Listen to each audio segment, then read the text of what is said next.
Hello guys, আসসালামু আলাইকুম। কি অবস্থা, সবাই কেমন আছেন? আশা করি সবাই ভালো আছেন। আলহামদুলিল্লাহ, আপনাদের দোয়া আমরা অনেকটা ভালো আছি।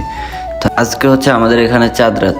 আর এই চাঁদ রাত হলে আমি আমার বন্ধু বান্ধবদের সাথে আড্ডা দিতে চলে যাই, কারণ বছর শেষে একটি দিনই আসে, আর একটি দিনই বন্ধু বান্ধবদেরকে নিয়ে এনজয় করতে চলে যাই আমি। কারণ আমাদের জীবনে সারাটা বছর কাজ করতে হয়, তারপরও সুযোগ খুঁজে একটু সময় পেলে বন্ধুদেরকে নিয়ে আড্ডা দিতে চলে যাই। বিশেষ করবেন না ভাই, আজকে সারা রাত বন্ধু বান্ধবদের সাথে আড্ডা দিব, অথচ মনটা একটু ভালো নেই, কারণ কালকে ডিউটি আছে। সারা রাত আড্ডা দিয়ে আর সকাল সকালে চলে আসতে হবে ডিউটির উদ্দেশ্যে। যত যাই করি না কেন, ডিউটি করতে হবে। কালকে ঈদ, আমাদের কোনো ফিলিংস নেই। এতটা কষ্ট লাগতেছে যে কালকে ঈদের ছুটিটাও পাবো না।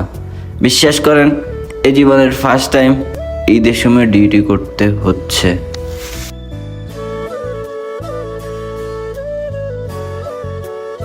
তো দেখতে দেখতে চলে আসলাম ভাতাতে। আমার বন্ধু বান্ধবরা কিছু কেনাকাটা করবো, এ কারণে আমি এখানেই আসছি। এগুলো হচ্ছে আমার বন্ধু বান্ধব, এবং এটা আপনারা দেখলে বুঝতে পারবেন না যে এটা সৌদি আরবের কোনো একটা জায়গা।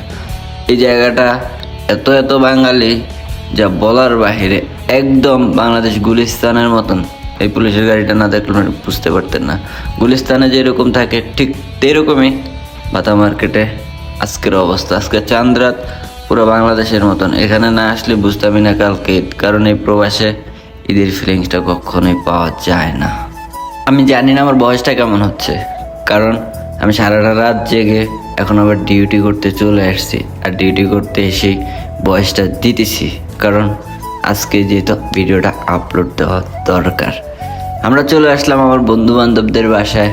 ওইখান থেকে কিছু কেনাকাটার পরে এখানে এসে রেডি হয়ে চলে যাচ্ছি নামাজের উদ্দেশ্যে।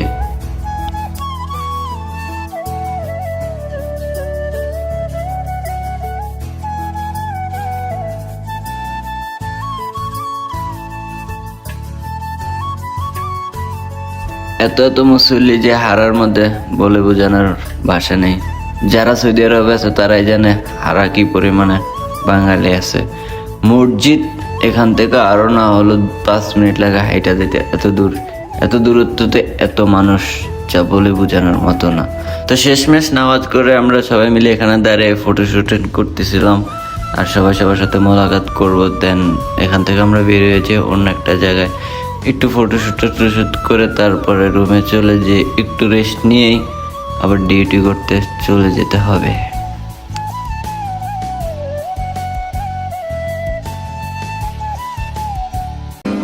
ঈদ মুবারক মুবারক ঈদ মুবারক വിണ്ണിൽ വാനിൽ ഉയരും ঈদ মুবারক ঈদ মুবারক। তো মোলাকাত করে চলে যেতেছে আর একটা স্থানে, ওইখানে ছবি টবি তুলে তারপরে রুমে যেয়ে রেস্ট নিতে হবে।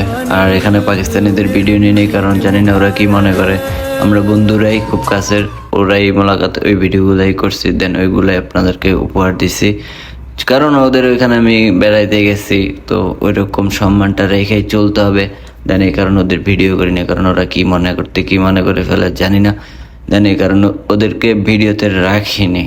তো আমরা এখন এখান থেকে হেঁটে যাচ্ছি একটা ভালো প্লেস দেখে, ছবি টবি তুলবো, কিছু ভিডিও করবো, দেন তারপরে বাসায় যেয়ে রেস্ট নেব। ঈদ মুবারক মুবারক ঈদ। তো বাসা থেকে রেস্ট নিয়ে বের হয়ে পড়লাম জীবনের তাগিদে, কারণ আজকে যেহেতু ডিউটি আছে, কিচ্ছু করার নাই, কাজ করতেই হবে। পরিবারদের মুখে তাকিয়ে হলেও আমাদের আজকে ডিউটি করতে হবে। বিশ্বাস করেন ভাই, ভিতরে যে কি চলতেছিল, জীবনের ফার্স্ট টাইম ঈদেও ডিউটি করতে হচ্ছে আমাকে। এবং আমাদের মতন হাজারো প্রবাসী আছে যারা মাসের লাখ লাখ টাকা কামানোর পরেও একটি দিন বন্ধু বান্ধবদেরকে নিয়ে সারাটা দিন কাটাতে পারে না, অথচ আমরা হাজার হাজার মানুষকে খুশি রাখি। দিন শেষে আমাদের খুশিটাই কোথায় যেন হারিয়ে যায়। তো সবাইকে জানি ঈদ মোবারক। ভালো থাকবেন, সুস্থ থাকবেন।